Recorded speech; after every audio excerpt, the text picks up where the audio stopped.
You said it was supposed to be real. Oh, yeah. So today we have with us Jayme Haney, my wife of 27 years.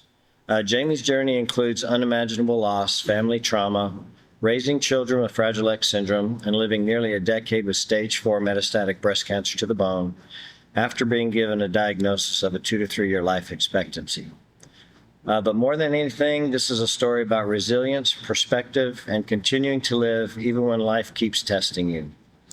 So welcome to the show. Thank you.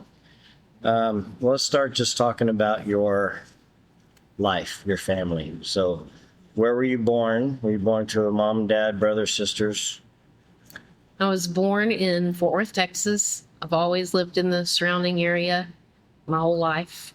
So I think the furthest I've been out is 30 miles of Fort Worth.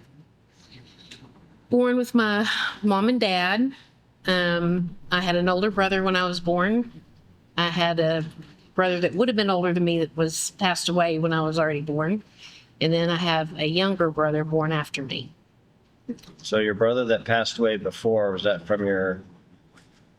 My mom was married prior to my dad, and he was alcoholic and military, and he beat my mom, I guess you could say in a easy term. And when she'd already had my big brother, and then she got pregnant again, and he used to beat her, and the baby was born with broken ribs, punctured lungs, and he passed away a couple of weeks after he was born. Oh. So my mom suffered a lot of depression from that, and they had moved to Hawaii because he got stationed over there, and he literally packed up one day and left her and my brother in Hawaii with a quarter and disappeared. So my mom was trapped in Hawaii, and her sister moved her back to Texas, and within a year or two, she ended up meeting my father. She got divorced from the first guy, and my dad raised my big brother, and then ended up having me and my little brother. So what did your mom do for work? she actually modeled a lot. She would model for, like individual places, like magazines for ads. She would do shows at like Neiman Marcus, Sanger Harris back in the day, things like that. So she would do runway shows for that. And then on the side of that, I remember her selling glasses for a company called Review. And I remember her having these glasses case. So she did sales on the side of that. My dad was an insurance salesman, owned his own insurance company. So that's probably where I got some of my sales in my blood. So we know that a young age, your mother had a lot of issues going on. Do you know alcoholism and things like that? Mm-hmm. Can you tell us what kind of started that? Before I was born, my mom and dad had gotten in a horrible car accident. Their car was hanging off of a bridge, and that was back when they had the stick shift gear shifts, and that actually impaled in my mother, but it messed her back up. But her and my dad both almost died. So she recovered from all that, and needless to say, she started taking pain medicine, and they wanted to have kids. She would get pregnant, get to about 3-4 months, and miscarry. Get pregnant, 3 to 4 months, miscarry. Finally, they figured out when the baby was hitting 3 to 4 months from the wreck, her pelvic bone was pushed in, the baby couldn't grow, and she would miscarry the baby. So she went in and did surgery, corrected that, and they instantly got pregnant. Had me, and then a year and a half later had my brother. But she became addicted to pain pills, in addition to drinking on top of that, which she did all of that even pregnant with me. So I'm lucky I was okay when I was born. She actually fell on her stomach going to get cigarettes one night when she was 7 months pregnant with me, because she was walking up a hill in ice and tripped and fell. So it's ever since I was born, she was always drunk and on pain pills. I just really didn't know her any other way. So you kind of had the bigger brother that helped take care of you, and your little brother kind of watched over you some, protected you from some of that. Yeah, and my dad. My dad was good. by the time I started going to school, my dad had put her in rehab, and I remember her doing good for about 2 years. So had a pretty normal life. When she was sober, she was great. Very protective mother. But she took a drink one day, and it just all started all over again. So dad put her in rehab again. She got out, took a drink, started all over again. So finally my dad was like, I can't do this anymore, and he left. How old were you then? I was 10 when they got divorced. And I remember my brother and I begging the judge to let my dad have custody of us. And back then, mom's got custody, period. And I remember sitting at home and her walking up the sidewalk, and she walked in. I was like, who got us? Who got us? And she goes, well, I did, of course. So that was pretty heartbreaking. So every day I came from school, she would either be passed out already, and I'd have to help my brother and get homework done. I had to cook dinner every night, which is why I hate cooking now, I think. I just grew up cooking. But it was just a horrible time. And she was so depressed without my dad. So she would always threaten suicide, And In front of you. oh, to us. I mean, to us, in front of us, all the time. She just didn't want to be here anymore. She was depressed.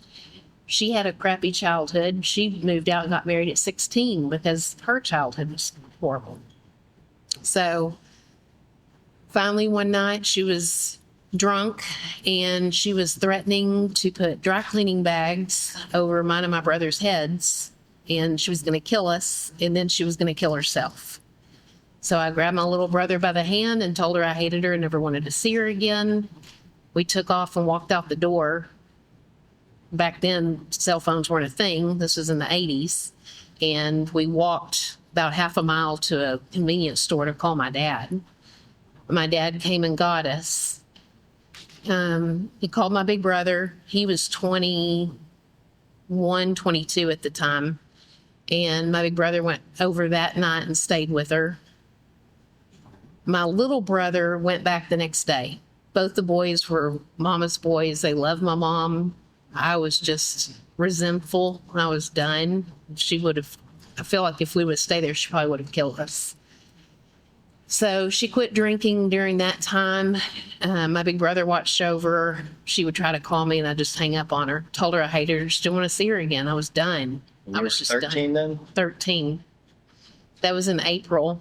And in June, my big brother she used to always sleep on the couch because her back hurt. She always kept a gun under the couch to protect us at night. My little brother was in bed asleep. It was 7 a.m. My big brother got up to go to work, and he came into the living room and he said, good morning. And she said, good morning. Went in the bathroom, started to shower, and he heard a gunshot. And then he could hear her moaning. He knew what it was. He ran up there. She'd shot herself in the head, did not die instantly. So he ran in the back and grabbed my little brother and carried him out of the house and called 911. And they care flighted her to the hospital. The bullet shattered in her brain. So they said that if she lived, she would be a vegetable. So my big brother had to make the choice to take her off life support. So he took her off a couple of days later. The odd thing about it is there was a part of me that I was relieved because it was so hard with her here. And life for her was hard. And that's kind of a thing with suicide, I think. It's like, those people are hurting, but you always want them to think about who they're leaving behind. So it's like, which part of me wants to side with them just to be able to escape, but part of me doesn't because it does hurt the ones behind. So. Yeah, I think a lot of it's chemical imbalances too. Remember the time you went through depression? Mm-hmm. I kept telling you to snap out of it, get out of bed, let's go, be mind strong. And I guess God's way of making jokes gave it to me right after you got done with it. Yeah. And I remember not wanting to be away from you because I didn't know what I was going to do. I never wanted to kill myself, but I wasn't controlling my feelings, and Yeah. I was worried, what if I started wanting to kill myself? So, The anxiety takes over. and then a little pill and rebalanced out the chemicals in my body, and it has all been gone. So I think it could be some mental illness with chemical in their bodies that helps them go to that depth. But, some of the funny stories about your mom, though, even though as bad as she was and as crazy as she was, there's been a lot of funny stories. Funny, crazy. Funny, crazy stories. I love the story about her sitting at the stoplight in the vet and the guy blowing his horn at her and her whipping her gun out and sitting through the next red light Yeah. with you in the car, Yeah. of course, as a little kid. And then shooting at her brother when he's running away on a motorcycle and she's trying to kill him. Funniest story to me is the pizza party. Why don't you tell us that story about your little brother's birthday party and your... Yeah. That was just a few years before she died. We had just moved into an apartment because my parents had separated, and my brother was having a pizza party. And this was back when Domino's had 30 minutes or your pizza's free. Now I think you just get a discount. And she probably changed that. But she had ordered pizza for my brother and his friends, and she'd ordered it was 5 large pizzas, something like that. The guy was late. And as I said earlier, she always slept on the couch with a gun tucked under the couch. So the guy shows up at the door, and I went to my mom and I said, Mom, I need money for the pizza guy. And she's like, oh no, he's late. We get the pizza free. Well, I'm a person, I just don't like confrontation. So I didn't want to go tell this guy this and open the door. There's this big old hefty guy, and he's got these pizza bags and boxes, and he said, that's going to be $73. And I said, well, my mom said we don't have to pay because it's free. And he said, well, on a large order like this, I can't do it free, but we can give you a discount. And I was like, oh man, because I knew, having to go tell my mom, I knew she wasn't going to be happy. So I went in there and I stood at the edge of the couch and I was like, Mom, the guy said we can't have it for free and we get a discount. She goes, oh, no. That's what their policy says. Tell him to come in here for a minute. I was like, Mom, she's like, shut up. Just tell him to come in here. So I never back talked her. So I was like, okay. So I go back in there. I was like, my mom wants to see you. So he walked in and she's like, what's the problem? And then he said, ma'am, on a big order like this, we can do a significant discount. We can't do it for free. She said, your slogan says 30 minutes are free. I want my pizzas for free. My brother, all his friends are standing around just watching the soap opera go down. And he said, I can't do that. So she reaches under the couch, pulls out her gun, points this gun at this guy. And she said, you're going to leave those pizzas or you're going to leave a piece of your ass. And the guy's like, oh, ma'am, let me call my manager. She's just pointing with the gun. She's like, the phone's right there. So he calls the manager. He's like, sir, this woman wants her pizza for free because I was late. I don't know what to do. She's got a gun. And I'm assuming the manager told him to get out because that guy hung up the phone and he left the pizza cover boxes. He left the covers and everything. He was gone. So whenever she pulled this gun out, though, my brother's friends just scattered like cockroaches when a light came on. They were running out the door. Some were hiding behind the curtains. Some were going up the stairs. And one of my brother's friends, he was this big old black guy. He was just hefty to be a teenager. And he was literally hiding, but it was my brother's best friend. And my mom's like, all right, kids, come on out, pizza. So he comes over to the pizza and he opens up a box and he starts shoving it in his mouth. He's like, this is some good pizza, Miss Hunley. This is some good pizza. I'll eat all of it if you want me to. So she took the pizza box covers. We set them on the front porch. They came and got them, I guess. I know the police came and talked to my mom. She didn't go to jail. I don't know if the 80s were a whole different thing. These days, I feel like she would totally be in jail, but she didn't go. So I lived crap like that. It was always something. What about the stories about your mom waking you guys up in the middle of the night? You lived in Crowley, big long driveway, and thinking it was morning and time for you to go to school. Oh, that happened all the time. So how did that work? She would fall asleep, or she would pass out so early, so she would wake up in the middle of the night, 2 a.m, thinking it's daytime because she'd been asleep for 7 hours. So she would wake us up, and in Crowley, we were in the middle of the country, 5 acres of land. There's no street lights. It's nothing. and she'd wake us up and make us get ready for school. And you didn't back talk her. My mom was strict. She was a dragon. She was a dragon. So if you back talked her, I mean, it was scary. So I just didn't. So I'd be like, Mom, it's dark outside. And she's like, don't tell me what time it is. Get your ass ready for school. Get your stuff together. So we literally had to get up and walk down this dark driveway and stand in the middle of the night waiting on the school bus. But we'd sit out there for 20 or 30 minutes just knowing she'd go back to sleep. And we'd sneak back up and look through the windows until we saw her asleep. And then we'd come back in and go back to bed. Happened all the time. Even in the house where she killed herself, she did it there too. Always did it.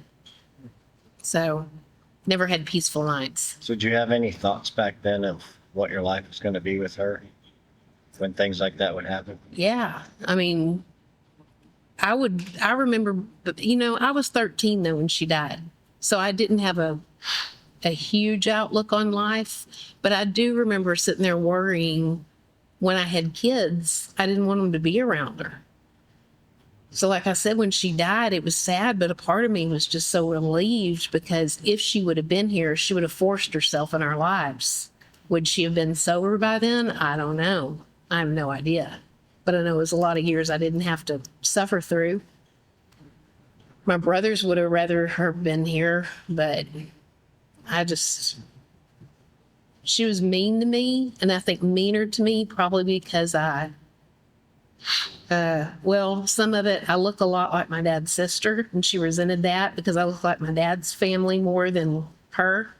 And she used to get so jealous of my aunt because they would go places. My mother would hold me and they'd look at my aunt and say, oh, your daughter's so beautiful. So I don't know if she had resentment towards me about that. I can't even explain it. I didn't really fight her because she scared me. So I did take up for JJ, my little brother, a lot. Maybe that made her mad. I couldn't explain it.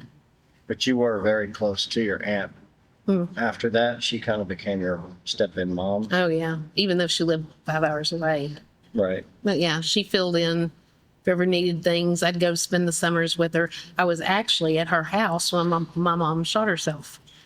So I was visiting Cynthia and she came home and told me it happened, and we got an airplane and flew home. So a lot of death in your life already. After your mom, who was next? Oh, let me think. Well, after Mom died, they'd already were divorced. My dad remarried a woman that we couldn't stand each other. I liked her before they got married, but the day after they got married, she quit her job. She was just a royal bitch. Total user. Yeah, she was mean to my dad. And my dad, I am like my dad. My dad was a people pleaser, hated confrontation. My dad was just the best, and she ran over him. But we're talking about my dad.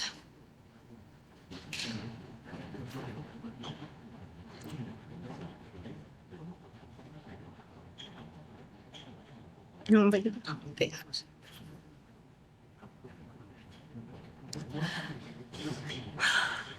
Total daddy's girl. Yeah. And it's been 10 years since he's been gone. But it feels like yesterday, but it seems like forever. But, Ramey, oof. Your dad passed away too young. He was 72. I don't consider that young. Quite a few health problems, so. Yeah, he would. But, when I graduated, she gave me dishes and luggage. And I gladly took them. I was ready to be gone. So with that, moved out. I had a high school boyfriend. We got married. We got married too young. We're still good friends, actually. Justin, my oldest son's dad. It was an easy divorce. Anybody could ask for a divorce to be that way. We sat with the same attorney, just agreed to be friends. You get along with him, you like him, he's a good guy. He's remarried to lady that he met her before you and I met. They've been together 28 years. Love her to death. She's great for Justin. She actually helped me a lot with his dad, explaining his special needs to him. Yeah. So but we had Justin, and we divorced when he was 2. And then I met you. So our podcast is about deep, real, painful subjects, and you totally skipped over the deaths because it's hard. I understand. I just want them to hear, the totality of the things that you've gone through in your life, and you still being here, fighting through them. Super close to your dad. I loved your dad. He was a super cool guy. But he passed, and then your older brother, who tell us a little bit about Grady, what his life was like. So I feel like when you lose a purpose, you don't really have any reason to be on the planet anymore. So go into what did Grady do for a career. And so my big brother, I think I lived through it. He lived through even more because he was there with my mom's first husband. But he grew up doing rodeo, rode bulls, became a rodeo clown, started doing gunfights downtown Fort Worth and doing the high falls off the buildings. That ended up, he became friends with Jocko Mahoney. He was one of the guys that had to deal with the original Tarzan. So Jocko took him under his wing, got him some stunt stuff going on. Next thing you know, Grady started his own Stuntmen's Association. And then he landed jobs through Disney and Universal Studios and ended up moving to Universal Studios or to Florida. But years and years of just beating his body up was hard on him. So he ended up going through a divorce. he loved that stuff, though. He loved it. He lived for it. It was his passion. Devin was telling me yesterday that he looked up a bio or something they have for actors and stunt people, and said that Grady was in hundreds and hundreds of movies. Hundreds. Tons of movies, commercials, just nonstop. Knew and met anybody you could probably name. And as you know, Grady would sit and tell us the same stories over and over again, which would get on your nerves after you've heard the same one over and over. But he just loved it. He was a great person. But he fought demons of depression, and he actually, when he went through his divorce, he loved his daughter who lives in Florida. He was so good to her, but he had a hard time with the divorce, his career changing, because by the time you're hitting 2010, a lot of that stunt stuff can be done with computers now. They don't even need stuntmen for a lot of stuff. It's all AI generated, or it's becoming that way. So he started losing a lot of work and went through the divorce, depressed. And he had moved to Georgia because of something with the union with stunt work and movie work, and wasn't getting any easier over there. Wasn't able to see his daughter all the time. And he became very depressed and apparently suicidal. No family. No family. Mom and dad both passed. Daughter, different state. Yeah. And he was there with my mom. He had to get on his hands and knees and clean up the blood from my mom shooting herself in her living room. And walked right by her within 2 feet of distance with her moaning. Yeah. In agony with blood all over the place and brain matter. So he lived through it. He had it hard. But he had attempted suicide in Georgia, and I begged him. I'm like, just come back to Texas. This is just a few years ago. So we got him back to Texas. Our oldest son, Justin, actually made several road trips with him back and forth to Georgia, getting loads and loads of furniture. He was gone 2 weeks just helping him move everything. So we let him move everything into our barn that he had in his house. And God, did he collect so much crap. But he had some cool stuff. And I went and found him an apartment, got him the apartment. I got his electric and phone turned on for him so he could just get here and be moved in. He didn't have to go through a transition. And he was here for, what was he here, 2 years? Yeah. Almost 2 years. And he would go on depressant medication and then he would go off of it. And he would always tell me I couldn't afford it. And even when he was moving, I was having to Venmo him and Zelle him money for gas because he was like, the gas is just too much. So I'm sitting here thinking, God, he's just broke through all that and through him not taking his medicine, thinking he just didn't have money. He would come over and be like, I haven't eaten in 2 days. And he would always be eating a Subway and he'd eat half a sandwich and be like, I'm going to save this for dinner. And I'm just thinking, Jesus, how broke is he? So he would always complain about that. And he started threatening suicide again. And I said, how can you even threaten suicide when after everything that we've lived through? Why would you put Danielle through that, his daughter? Why would you put me through that, JJ through that? Why would you put us through that? We've all lived through it. And he's like, I just don't want to be here anymore. And I didn't think, I guess I've learned from him and my mother, if somebody threatens it, believe it, listen to it, because if they're saying it out loud, they're serious. Yeah. It's the ones that don't that, I think Grady's situation, being a stuntman, being the high profile that he was, I mean, he played Indiana Jones. I know. For Christ's sake. He had his hat and whip, as part of his belongings. Some big shows that people would just be blown away by knowing what he was in. And that's what he did his whole life. And then it was gone. So he's sitting there with his whole life passion gone, having trouble finding anything, like you said, AI taking over. Yeah. And had no more purpose. No purpose. I think there are maybe sometimes that people commit suicide to get back at somebody, but I think the majority of time they're not doing it to get back at anybody. They just don't want to be here anymore. They don't have a purpose on life anymore, and they want a way out.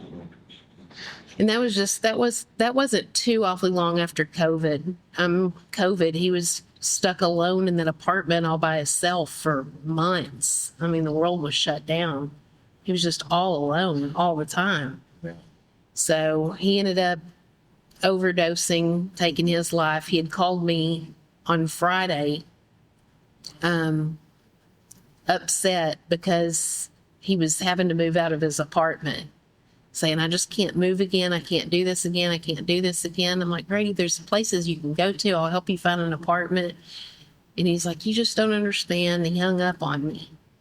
I blew it off and didn't think anything about it. Well, he talked to his daughter every single day. They texted or called every day. On Sunday, she messaged me and she said, have you talked to my dad? And I said, no. I said, he hung up on me Friday. And she said, he's not responding. I haven't heard from him in 2 days. And no, I'm sorry, this was on Monday. I haven't heard from him in 2 days. And I'm looking at him on Find My Friends and he hasn't moved.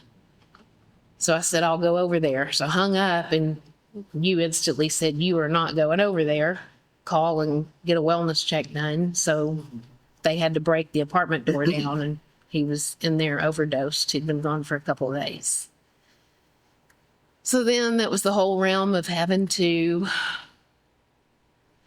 clean out all of his crap and get everything sold and deal with his estate and having to put it in probate and help Danielle through all of that. And that was just horrible. So we had him cremated so that he could go home with her. So she has her dad with her. Yeah. But that was just, what was that, 3 years ago now? In January. Then you got your Aunt Cynthia, big into the, which not any opinion on that at all, not going down that rabbit hole, but, the COVID vaccine, and she was absolutely the first one in line for all the boosters, and her health spiraled out of control. Yeah. Once that started super fast, and she was always really healthy. She was. Really healthy. She actually got upset with us because we weren't getting it and tried to convince. She talked to our oldest son every day and trying to convince him to go do it. And I said, no. So we kind of were on outs a little bit, but she kept going and doing them and getting her boosters done. And she literally just gotten one of the last boosters, and her little card was still sitting on her dresser. And she got up in the middle of the night and collapsed, they said, from a sudden heart attack, and was dead in her bathroom. So I had to deal with that probate, getting all her stuff. So it's like I'm always having to deal with everybody's death. It's like enough I mean, it's a already. lot of death for anybody, I think, but Yeah. you know, who's left? You, your parents, your mom, dad, Your little brother, yeah. kids. But I'm sitting here, the one with terminal cancer, and I'm outliving all these people. Well, there you go. It's crazy. It's crazy. Let's go back to the boys and talk about the Fragile X syndrome and the genetic layout of that. You know, so this is your first husband, first son, Justin. I met you when he was 2 years old. Been with you ever since, and so kind of tell us about when you thought something was different and started researching and trying to figure it out, and how you figured out. Well, Justin, of course, was first baby, but you know, when they're in daycare, you can't help but to not compare them to other kids. And I'm seeing all the other kids having like conversations, and I could just tell something wasn't right. And his pediatrician kept saying, don't compare them, don't compare them, don't compare them. So finally, whenever he's hitting 4 years old, the pediatrician said, well, maybe we should take him to Child Study Center and have him evaluated. So Child Study Center comes back and said, diagnosed him as autistic with pervasive developmental disorder not otherwise specified, PDD-NOS, which basically is he's very social, but a slow learner. So I was pregnant with our son, Devin, our middle son at the time. And I'm freaking out going, oh my God, I'm pregnant. And they're like, oh, to have two is rare. I mean, don't worry about it. So Devin's born perfectly night and day. I mean, walking at 9 months old, talking at 13 months old. I mean, just completely different. So, you know, we're like, woo. So 4 years later, we have our next son. And I'm seeing all the same things, slow on sitting, slow on crawling, slow on walking, slow on talking. And I'm like, oh my God, it's happening again. So took him to Child Study Center, and they said to have two, there's something genetic going on. We want to test him for Fragile X syndrome. So I'm like, what is Fragile X syndrome? You and I dug into autism, Right. you know? And they said it was the genetic cause of autism and mental retardation. So they tested our youngest and said, if he's positive, we know that Justin is the same because it's genetic. So we got his actual pictures of his DNA, and it looks like all the X chromosomes, the tips are just like snipped and broken, which is why they call it Fragile X. The more neurons that are affected, the more severe they are. So Dylan was positive. We went ahead and got the oldest one tested also. His was positive, but he had less affected. And you can tell now they're in their 20s. So you can see the difference in them. Yeah. Cognitively, they're a lot slower than normal, but they're social. Justin's definitely, or Dylan's more severe than Justin. We'll say that. So, basically, like, I feel like, don't you think Justin could drive a car? He just could never pass. He couldn't pass the test. Right. Yeah, I think he could drive a car fine. I think he could too. And he always asked. I feel bad for him. You know, that's hard of explaining the Fragile X syndrome, the X chromosomes being fragile and tips broke off. Mm-hmm. There's a high percentage of males with Fragile X that are gay. Mm-hmm. Justin is absolutely gay. Mm-hmm. Dylan, the younger son, Mm-mm. was absolutely not. But I think the day that, Justin's always been a little more feminine, Always. always. I But knew when he was little. when we actually had that conversation, I think it cleared a lot of things up in my head about, You thought it was a choice. yeah, I kind of thought it was a choice or whatever, but he doesn't have the mental capacity to make that choice. And just seeing the femininity of him when he was little even proves it even more. I mean, it was just so obvious. Yeah, he's not even thinking about sex at 5, 6, 7, 8 years No. old. And he doesn't want to dress feminine and all that stuff. He's just, you can just tell. But I'll never forget that. We were sitting on the patio. I had just gotten done with my mastectomy from the first time I got diagnosed. You remember that? We were sitting on the, Like it was yesterday. oh my God. And you asked him a question Well, I because asked we him, I wondered. said, you have so many girlfriends. Yeah. Which one do you like the most? And he kind of told us. And then I said, well, like, do you like her in the sense that you want to kiss her? And he said, oh, no. Oh, no. I'm like, are you not attracted or you don't want to kiss any girl? And he said, oh, no. And I said, in my brain, holy crap, here we go. But I said, so would you? I was sitting there going, God, please don't ask him. Please don't ask And him. you kicked me. I under the know. table. I didn't want to know. But I said, hey, would you be attracted to where you'd want to kiss a boy? Oh my God. Yeah, and your heart thumps, and stops. Like, well, yeah. But it goes deeper. And we'll, on the podcast down the road, I'm sure we're going to get into these conversations because I feel everybody needs human touch, relationships, and needs to be protected as well. So he's a homebody, and as parents, are we doing the right thing by not letting him have a social life in that aspect or not? I don't know. It's hard. You think about it. I mean, if he wasn't special needs, I wouldn't hesitate or care at all to let him go out and meet somebody. But being special needs is just a whole other realm, gay or not, Right. even if he wasn't. I mean, You got to protect your kids. I know, You also want them to have a life. So I it's know. tough. But it's like he's never going to have a life living on his own. So, But, back to the Fragile X stuff, you were able to have a lot of discussions with other people that their children were diagnosed with autism or mental retardation or something like that, and led people down the path of getting tested and finding out they did. they did have Fragile X, which is a genetic, and you can let the rest of your family members know how it's carried. So can you kind of explain how it's passed down? And Yeah, so because of the X chromosome, boys can only get it from their mother. So I'm a carrier. Had no clue I was a carrier. With that, girls can get it from mom or dad. So my dad went and got tested and he was positive. So dad was the carrier of it, which meant my brother was safe. So he didn't have to worry about his kids. But my dad's sister, that meant it came from my grandmother. So my dad's sister went and got tested because she had a daughter who hadn't had kids yet.